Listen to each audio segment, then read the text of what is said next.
Pessoal, é o seguinte, olha, para nós entendermos a cultura e a arte egípcia, nós temos que vinculá-las, tanto a cultura quanto a arte do Egito Antigo, às condições políticas e religiosas, não é isso? Não há aquele princípio muito do século XX, século XXI, aquele princípio de liberdade artística, quer dizer, isso era absolutamente desconhecido no Antigo Egito, tal. Quer dizer, era uma arte altamente dirigida e controlada por dois poderes fabulosos, dois poderes extraordinários. Que poderes eram esses? Primeiro, é um império autocrático. O faraó, o rei, a palavra faraó, o termo faraó, ele só aparece no século XVI, mas o rei do Egito, que era considerado um deus vivo, quer dizer, ele era mais que um representante de Deus, quer dizer, era muito mais que representar Deus na terra, quer dizer, ele era o próprio Deus, quer dizer, ele era filho de Sol, quer dizer, ele era filho do Ra, quer dizer, ele não representa o Deus na terra, ele é o Deus vivo, quer dizer, ele e a família real. Por outro lado, além desse império, esse império teocrático, esse poder altamente centralizado, os movimentos artísticos eram controlados também pela religião, pelos princípios religiosos, tal. Então havia esse duplo controle, quer dizer, o controle político, controle do império centralizado, teocrático, e também o controle religioso. Daí, por essa razão, a arte egípcia era altamente regrada, canônica, tal. Quer dizer, os caras não tinham liberdade artística, quer dizer, isso era absolutamente desconhecido no Egito. Então, para nós entendermos a arte egípcia, nós temos que situá-la face ao poder teocrático e aos princípios religiosos, quer dizer, ela tem efetivamente essa dupla ligação. Então é o seguinte, a vida no Egito, tal, a civilização egípcia, a cultura egípcia, elas são marcadas basicamente por uma espécie de dois eixos. Eu vou me referir que eixos são esses. O primeiro é um eixo que vai do sul para o norte. Vocês estão vendo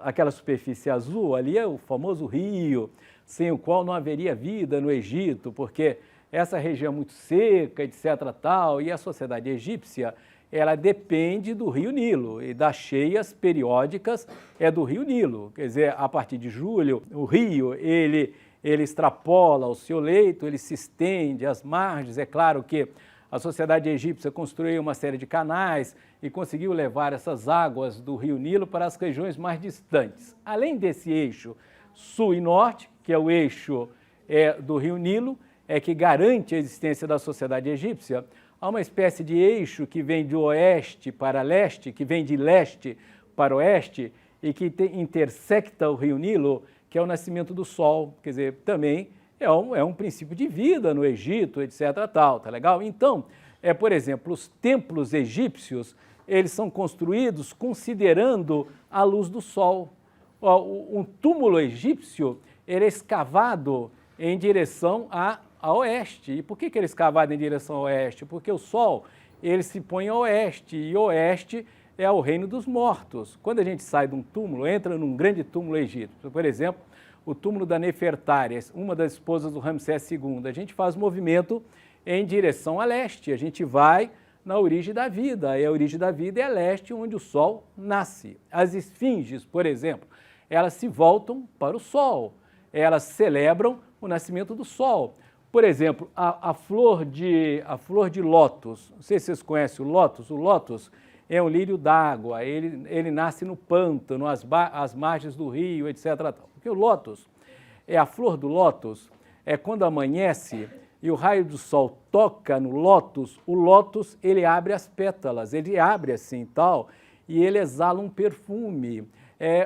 Por essa razão, o lótus, a flor do lótus, o lírio d'água, é considerado sagrado, é como se ele fizesse, como se ele celebrasse o nascimento do sol. E aí há um perfume que exala justamente da flor do lótus. Por isso que as colunas os capitéis das colunas das arquiteturas egípcias terão a forma do loto, elas serão lotiforme.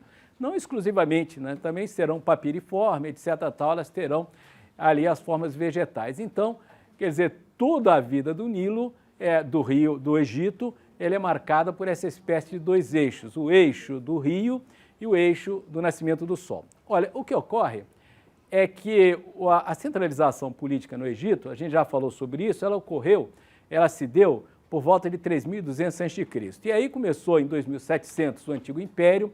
O Antigo Império se estendeu até 2100, eu acho que essas datas não são assim muito relevantes, mas em 2100 aí houve uma rebelião dos nobres. Os nobres no Egito eram chamados de nomarcas, eram os grandes proprietários das terras alcançadas pelas cheias do rio. Aí houve uma rebelião dos nobres, dos nomarcas, houve uma dissolução do poder central, do poder do rei, do faraó, aí houve uma centralização, aí teve início o Médio Império, e aí o Egito foi invadido pelos Hicsos. Houve uma invasão no Egito e um domínio do Egito pelos Hicsos, e os Hicsos, eles utilizavam uma espécie de tanque de guerra na época, altamente eficaz, eficiente, que não era utilizado pelos egípcios, que eram os cavalos. Era a célebre cavalaria Hicsos. Então, quando os Hicsos derrotaram os egípcios, aí houve uma rebelião, uma revolta. Aqui, vocês estão vendo essa região, aqui bem ao sul, aqui está escrito Luxor Karnak, não está? Bom, isso aqui é um complexo de templos tal, e esses templos se encontram numa cidade. A cidade situa-se justamente aqui, chamava-se cidade de Tebas. E aí os príncipes tebanos, os príncipes egípcios de Tebas, eles se rebelaram contra a dominação dos Hicsos, expulsaram os Hicsos, e aí começa o Novo Império. E o que eu vou me referir hoje é justamente ao Novo Império. E a capital do Novo Império, ela vai estar aqui ao sul, olha, é a cidade de Tebas. Estão vendo? Tebas.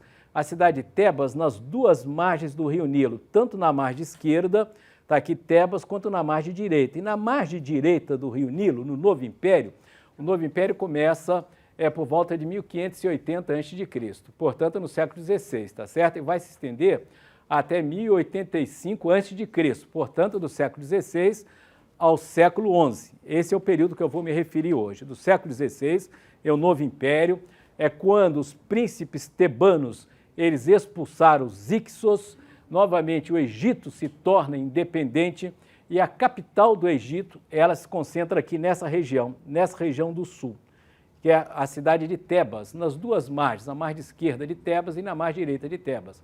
Margem direita de Tebas, no Novo Império, foram construídos aqui esses dois templos, o templo de Karnak, mais ao norte, e o templo de Luxor, mais ao sul.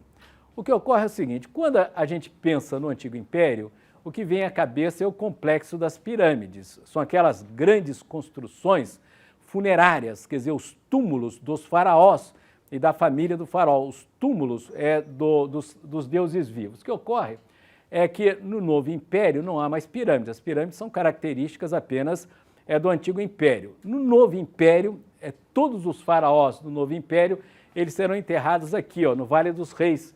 São túmulos escavados nas encostas do Vale dos Reis. Vocês estão vendo aqui? O Vale dos Reis, uma região montanhosa chamada Montanha Acima Tebana. Aqui, é próximo a Tebas. Tebas está aqui na margem do Rio Nilo.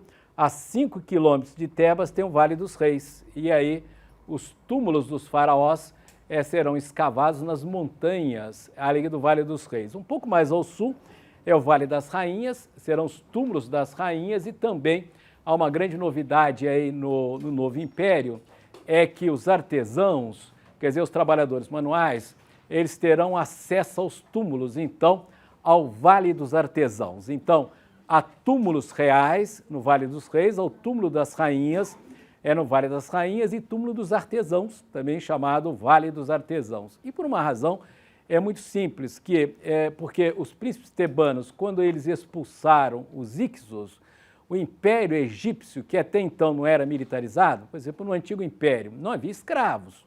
O Antigo Império era extremamente pacífico. Quer dizer, a mão de obra que construiu as pirâmides era mão de obra livre, porque não havia escravos. O Rio Nilo, ele sai do leito, ele ocupa aquelas margens centrais, e a população ela tem um tempo de vida ociosa muito grande, e essa mão de obra é que construiu as pirâmides, as colossais pirâmides do Antigo Império. O que ocorre é que no Novo Império, para expulsar os Hicsos, o Egito se militariza. Então, um processo de expansão militar do Egito em direção à Ásia Menor.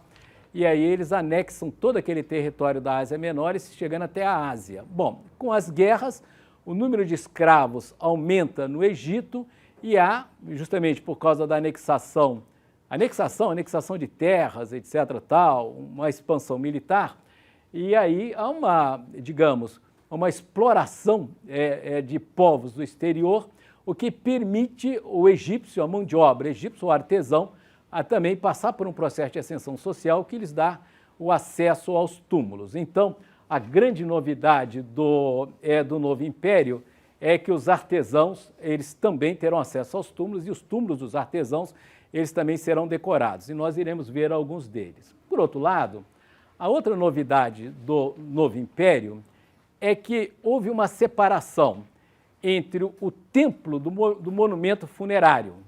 Quer dizer, os faraós, eles serão enterrados no Vale dos Reis. Certo? Eu vou mostrar ali os Vales dos Reis, que são túmulos escavados nas rochas. Bom, pessoal, então é o seguinte, olha, todos os túmulos dos faraós, eles serão escavados nessas montanhas. Aqui são as montanhas do Vale dos Reis. De Tebas, daquela capital que ficava à margem.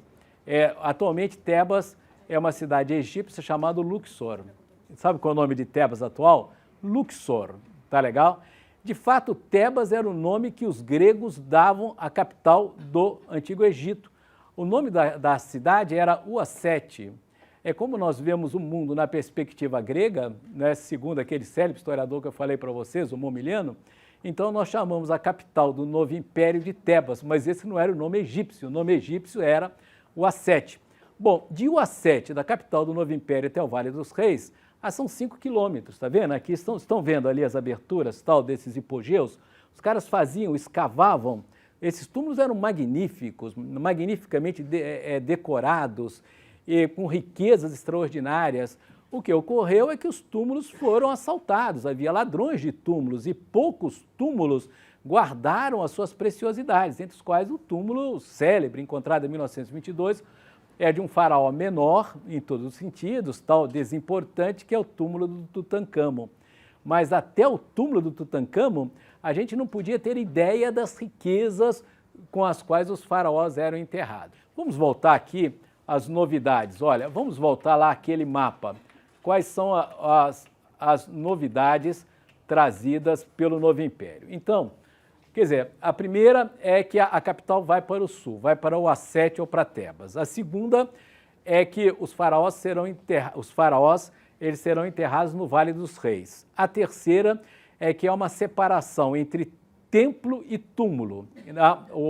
Os templos, os faraós, considerados deuses vivos, eles construirão templos na superfície dedicados ao seu culto. Então, eles serão enterrados no Vale dos Reis, além da arquitetura tumular do Vale dos Reis, eles construirão túmulos dedicados a eles próprios, aos seus cultos. Por exemplo, Ramsés II, o faraó, é do século XIII, ele vai 13 a.C., não é isso? O Antigo Império, ele começa em 1580 e vai até 1085 a.C., portanto, do século XVI até o século XI a.C., tá legal? Então, esse aí é o período, porque antes de Cristo a contagem é regressiva, a gente já conversou sobre isso.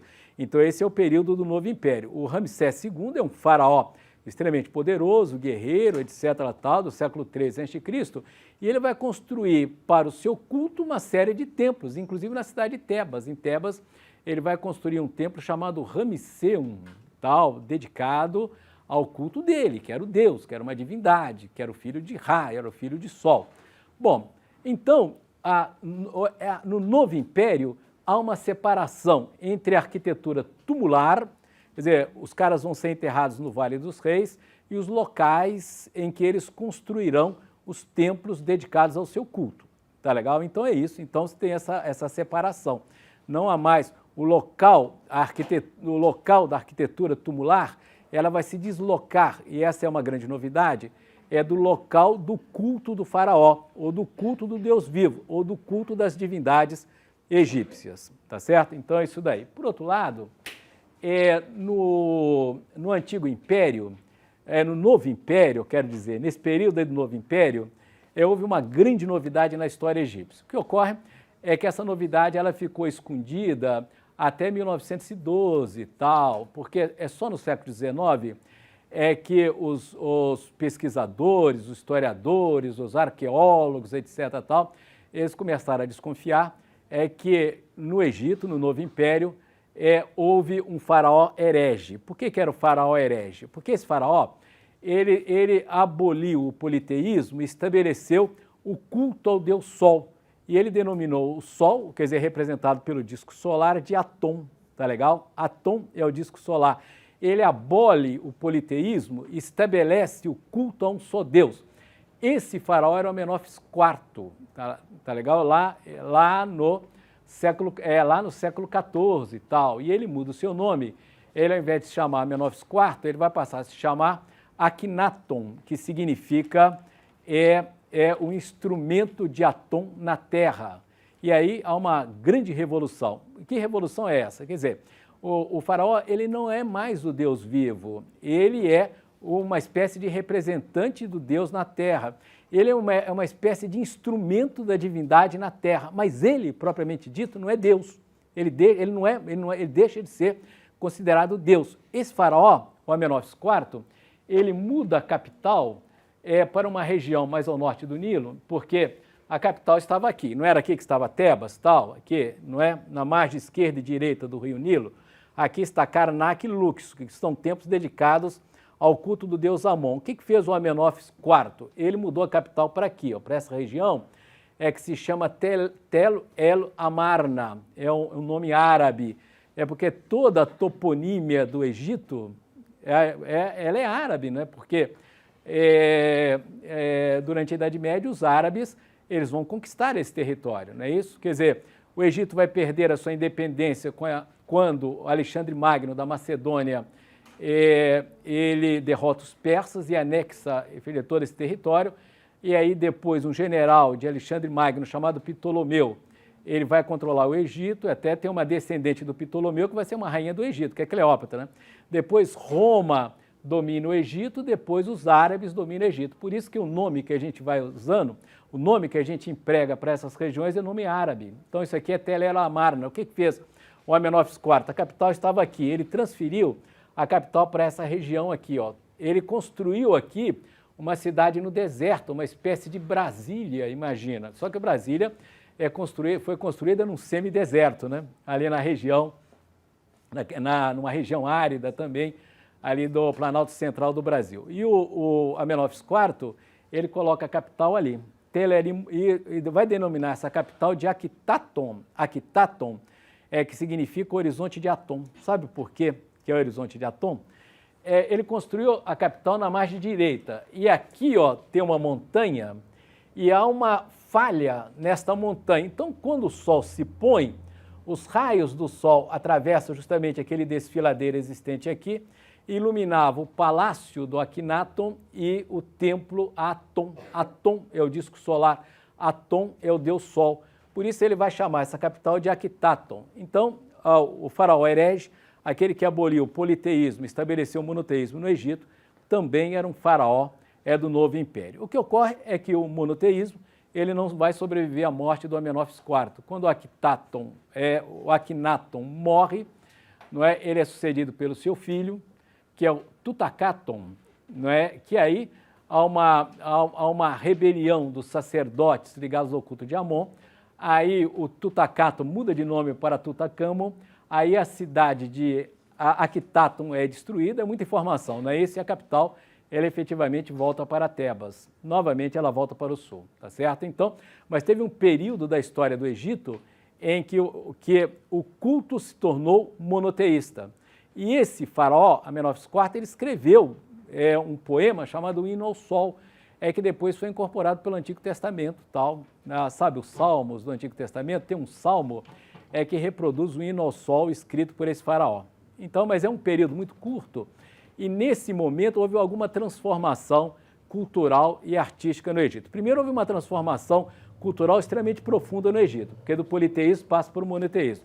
E essa mudança implicou também numa mudança de ordem artística, claro, não é isso? Porque se o faraó não é mais o Deus vivo, se ele é o representante de Deus na Terra, é claro que a arte desse período amarniano, por que se chama amarniano? Porque está na região de Tel El Amarna, está vendo?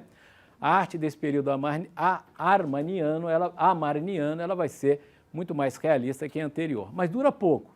Logo depois da morte do Akhenaton, volta o politeísmo e volta a capital para Tebas e volta o controle dos sacerdotes dedicados ao culto do Amon. Bom, então é isso, pessoal. Então, o Antigo Império, o Novo Império começa em 1580, então é isso daí. Agora, o que ocorre, olha, que os túmulos dos faraós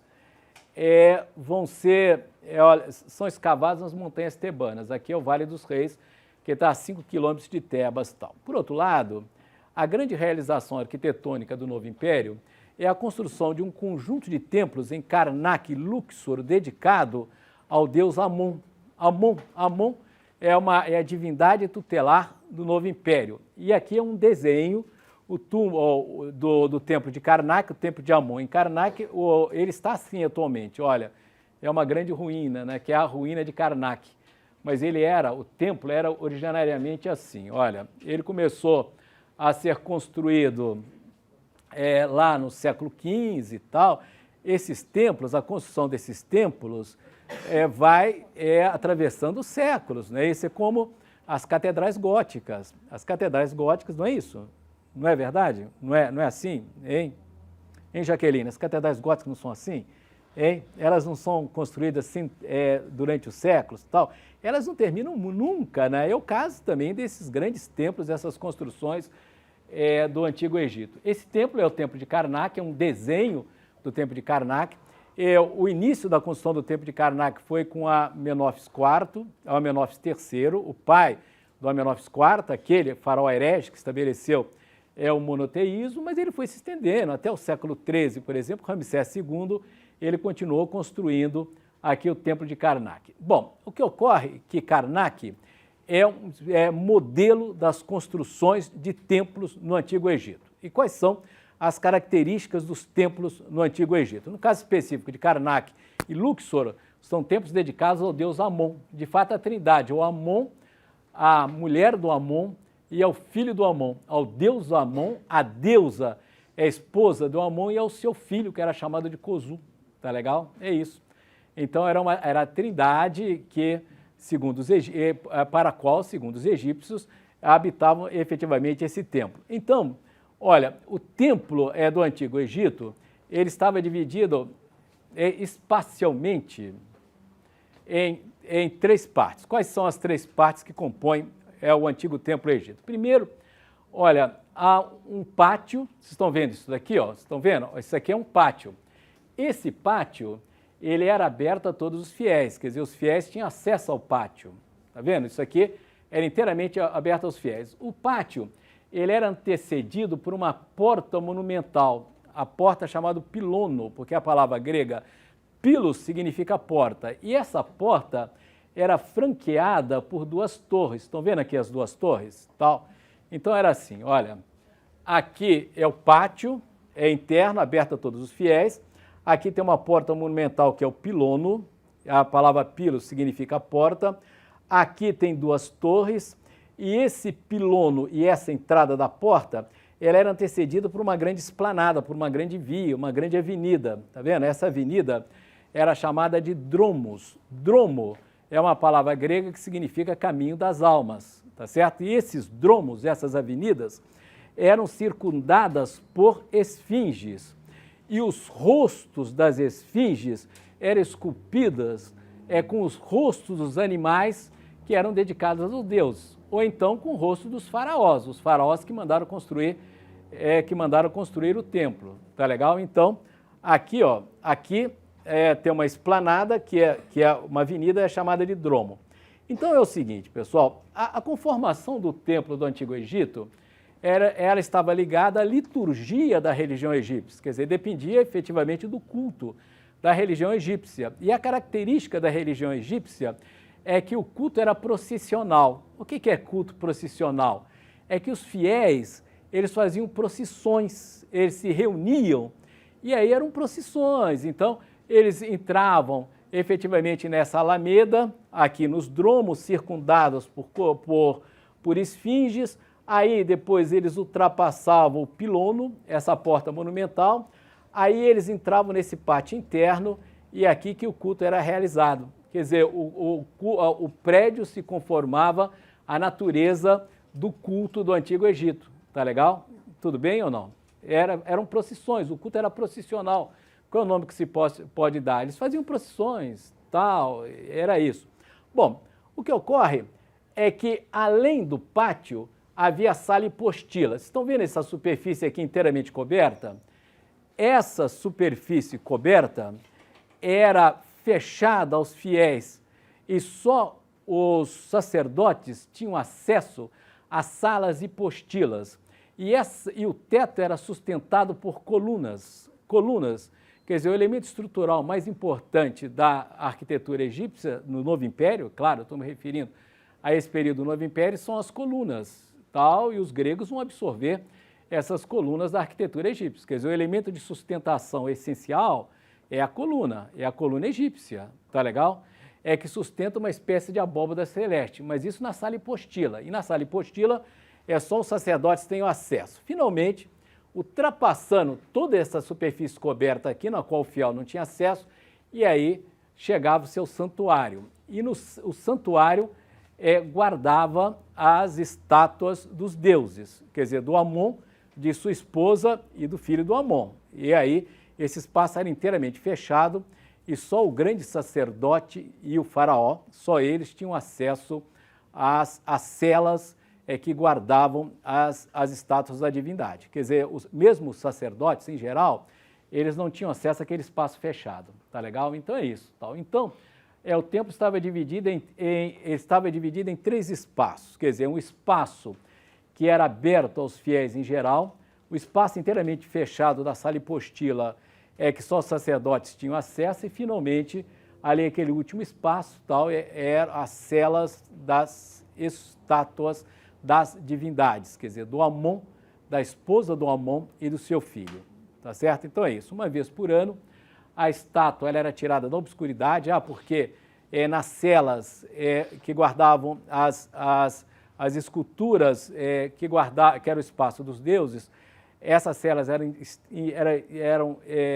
inteiramente escuras, elas só eram iluminadas por uma chama. Aí isso tinha um significado, significava que, na realidade, os antigos egípcios associavam o caos à escuridão e havia a crença que a passagem do caos para o cosmos, quer dizer, o cosmos é um mundo regrado, foi o resultado de uma ação da divindade sobre a obscuridade. Então, quer dizer, o deus Amon, ele é uma espécie de ordenador do caos, e é por isso que a sua cela vai estar constantemente mergulhada na escuridão. É porque ele é a divindade que controla a escuridão e que, portanto, que controla o caos. Então é por isso que não há luz nas celas do deus Amon. Ali é apenas uma chama, tal, mas uma vez por ano essa estátua vai sair, ela vai subir o rio Nilo em direção a Luxor.